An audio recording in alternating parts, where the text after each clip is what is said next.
இஸ்லாமியர்களின் கடமைகளில் 5 கடமைகளில் ஒன்றான புனித ஹஜ் பயணம் மேற்கொள்ளுகின்ற கடமை. அந்த கடமையை ஆற்றுவதற்காக தமிழகத்திலிருந்து இந்த ஆண்டு 5801 நபர்கள் 5801 நபர்கள் புனித ஹஜ் பயணத்தை மேற்கொண்டார்கள். மாண்புமிகு தமிழ்நாடு முதலமைச்சர் மக்கள் முதல்வர் தளபதி அவர்களுடைய சார்பாக அவர்கள் பயணம் மேற்கொள்ளுகின்ற நேரத்தில் ஹஜ் கமிட்டி சார்பாகவும் அரசு சார்பாகவும் அனைவரும் ஒருங்கிணைத்து அவர்களை வாழ்த்தி வழி அனுப்பி வைத்தோம். இன்றைக்கு கடமையை நிறைவேற்றிவிட்டு அவர் திரும்புகின்ற முதல் கட்ட விமானமாக 326 நபர்கள் இன்றைக்கு அந்த பயணத்தை முடித்துவிட்டு வந்திருக்கிறார்கள்.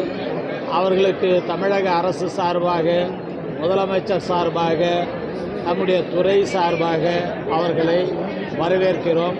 அவர்களுடைய பயணம் வெற்றி பெற்றதற்கு அவர்களும் மாண்புமிகு முதலமைச்சருக்கு வாழ்த்துக்களை தெரிவித்துக் கொண்டார்கள். முதலமைச்சர் சார்பாக அவர்களுக்கு நாமும் மேலும் அந்த வாழ்த்துக்களை தெரிவித்துக் கொண்டோம்.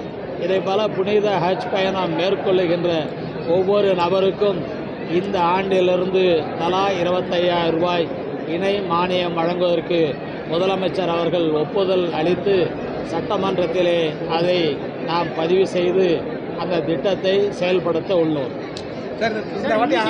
அது வெயிலுடைய தாக்கம் தாங்க முடியாமல் அங்கே 10 பேர் உயிரிழந்துள்ளார்கள். ஒருவர் மருத்துவமனையிலிருந்து சிகிச்சை பெற்று வந்துள்ளார்கள். எனவே அவர்களுக்கும் நம்முடைய உரிய நடவடிக்கைகள் மேற்கொள்வதற்கு அரசாங்கத்துடைய கவனத்திற்கு எடுத்துச் செல்லப்பட்டுள்ளது. மக்கள் அதில் தமிழகத்தை சார்ந்தவர்கள் அல்ல. அந்த சம்பவத்தில் ஒரு நபர் அதில் இறந்ததாக செய்தி அது பதிவாகி உள்ளது. எனவே வந்திருக்கிற ஹாஜிக்கள் எல்லாம் சொன்னார்கள், ரொம்ப சிறப்பாக இருந்தது, பயணம் வெற்றிகரமாக இருந்தது, எந்த விதமான ஒரு பிரச்சனையும் இல்லை. ஆனால் அவர்கள் சொல்லுகின்ற நேரத்தில் அதை முறைப்படுத்தி சொல்லுவதில் அந்த நெரிசலில் ஏற்பட்ட பிரச்சனைகள் தான் என்பதை, எனவே எதிர்காலத்தில் அதை போல நடக்காமல் இருப்பதற்காக ஒரு குழுவை நாம் அமைக்க இருக்கிறோம்.